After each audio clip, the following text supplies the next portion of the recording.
Aloha everybody, it's Bob Smith from Smith Taekwondo and Pro Sport Kickboxing. Hawaii's largest center for martial arts. A little under the weather right now, so I wanted to come to you today and talk to you about momentum. When you have a martial arts school, especially when you have classes where you have all different belt levels, all different ages in the kids classes and then all different ages in the adult classes. Think back to how school must have been in the early 1900s when you had kids 16 years old or 6 years old all the way up to high school students. And they all had to learn, they were all required to learn at a certain level and keep up. But these kids were all combined together. And if you think that it was difficult to learn, you know, some of our greatest minds came out of that era. So it's up to the individual on what they want to learn and how much they want to put into it. But once you get the momentum started in a large class, one person can just as easily mess up that momentum. If it's a kid's class, and you have a kid who cries all the time, that can stop the momentum in the class for everyone. If you have a person who always wants to stop in the middle of a class, and you know, I had a really large class going here recently, and we had 50 people on the floor and 48 people on the floor. So we were running 4 relays, and we had 4 different groups, and everybody knew where they were supposed to go. And it was a 2-hour workout, so it was pretty taxing to keep all those people moving and going at the same time. And one person decided that they wanted to just stop. And you know, when a certain group was supposed to switch, this person wanted their group to go next, and kept being insistent and. Literally everybody in the room had to stop their momentum. Now when you do something like this, it stops the instructor's momentum as well. Their motivation to want to keep the ball rolling and keep the classes moving, because now they have to stop and deal with one single person when 49 other people are excited and motivated and they want to kick and punch and sweat and move and keep going, and then they have to stop and argue with this one person.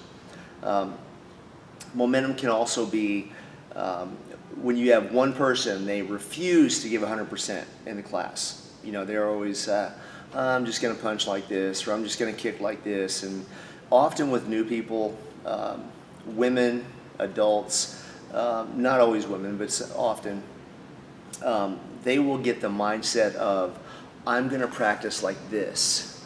And then when I get it down, then I'll speed up and go really hard. And that's not the way that you do it.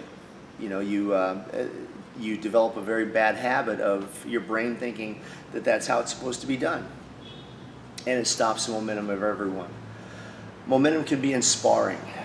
You get 4 or 5 guys in a ring and they get some good momentum going and the flow is going and they're hitting each other and they're kicking each other. Nobody's mad. You know, you get hit, you get popped, you acknowledge it. You're like, oh man, it was a good kick, good punch. And then you have 1 or 2 guys that want to pull all their punches instead of following through.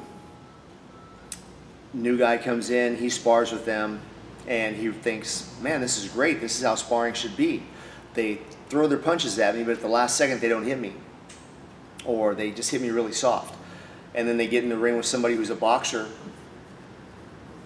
or an experienced fighter, and this person starts tagging them.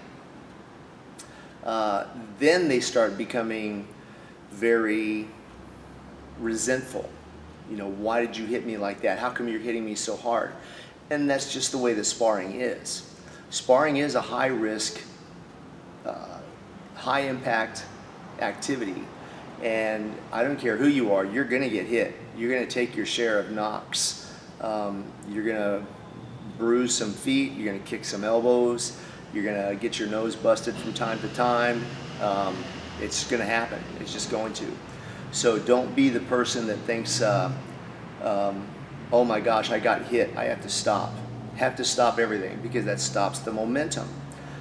If a person is injured, and we get it here all the time, person is injured, you know, they get a bloody lip or a busted nose. myself or one of the other guys will step off and go to the bathroom, clean them up, and it's very rarely ever serious. We had a guy who cut his nose the other night, busted his nose, and we had a medic here on hand, and he didn't even need to have any real medical attention other than to clean it up, put a Band-Aid on it, and keep moving. And he was fine. But when everybody is like, oh my gosh, or even one person stops all that momentum, it affects everyone. And when you do that, you just don't get the results that you're looking for as far as progress and being able to develop and continue to get better. It just doesn't happen.